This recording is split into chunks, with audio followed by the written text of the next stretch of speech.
Hello guys, welcome to my vlog. This is part 2 do sa video natin na pinakita ko sa inyo sa Reels na mayroong dalawang player na nagkulyahan, no? So, pwede nating i-refresh ulit yung video. Tapos papaliwanag natin dito kung ano ang magiging assessment or resumption of the game pag ganyan yung nangyari. Let's watch again the video. Ayan guys, tingnan nyo. Medyo naasar na pikon, bumawi. So yan yung nangyari mga chong, no, nakita na, panood ulit nyo yung videos, no. Ang administration natin dyan, or resumption of the game dyan, since nasa dark yung possession that time bago magkaroon ng bago mangyari ang sakuna o ang sigalot, no. So dahil nga pinasok natin siya doon sa 38 ng flagrant foul, 38 2.3 natin na nakalagay doon na pwede lang ang player ma-disqualify kapag doon sa bullet 1 nagkaroon siya ng flagrant foul na dalawa, no. Pangalawang bullet nagkaroon siya ng dalawang category 1 technical. Pangatlo yung combination ng flagrant tsaka yung category 1 na technical.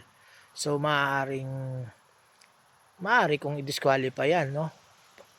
Mangyayari sa kanya, magiging ma-out siya dahil game disqualification dahil dalawang sunod nangyari. So yun yung natin diyan, assessment natin guys. At ano naman ang magiging penalty niyan? Ito yung pinakamaganda dito, no, mga chong, mga kapitos ko. So kapag ganyan, pwede natin i-compensate yung penalty niyan kasi parehas siya ng category, no. So mangyari diyan, walang titira ng free throw at wala rin ball possession, canceled out na yan. So ang possession mariretain natin dun sa dark team kila Ibonya, no, kasi with the 14 second shot clock sa sideline ang ating throw in dun sa pinaka nearest infraction o yung kung saan nagtapos yung pangyayaring sigalot, no.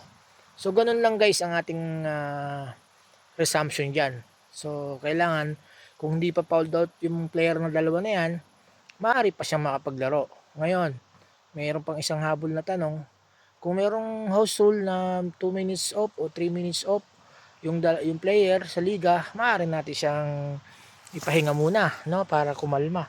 Pero sa FIBA wala naman nakalagay na ganon. So yun lang ay sa mga house rule. Pero kung yan ay meron, susundin natin yan. Ang malungkot lang dyan kung yan ay 3 minutes na uupo, ay 2 minutes na lang below. So parang na-disqualify na rin siya. Okay guys, so I hope may nakuha kayong bagong tip dun sa scenario natin na to. Bye bye and God bless you all.